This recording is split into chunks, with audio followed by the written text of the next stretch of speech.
শ্রীকৃষ্ণ কর্মযোগের মাধ্যমে কর্মের উপর জোর দিয়েছেন, যা মানুষের জন্য একটি গুরুত্বপূর্ণ শিক্ষা। কর্মের মাধ্যমে মানুষ নিজেকে এবং তার চারপাশের জগৎকে উন্নত করতে পারে। তিনি কর্মফল আশা না করে কর্ম করার কথা বলেছেন। কর্মফল প্রত্যাশা না করে মানুষ নিঃস্বার্থভাবে কাজ করতে পারে এবং তার মধ্যে ঈশ্বরের প্রতি ভালোবাসার সৃষ্টি হয়। শ্রীকৃষ্ণ কর্মযোগের মাধ্যমে জীবনের লক্ষ্য অর্জনের জন্য কর্মের উপর জোর দিয়েছেন।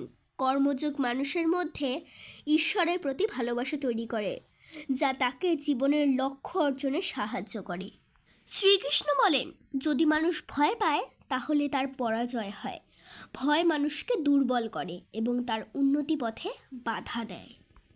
শ্রীকৃষ্ণ বলেন, লালসা, রাগ ও লোভ মানুষকে ধ্বংসের দিকে নিয়ে যায়। এই তিনটি খারাপ জিনিস থেকে দূরে থাকলে মানুষ সুখী হতে পারে।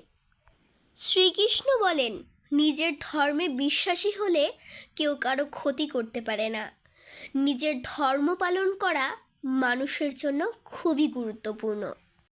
তাহলে চলো আমরা সবাই মিলে একবার বলি, হরে কৃষ্ণ হরে কৃষ্ণ।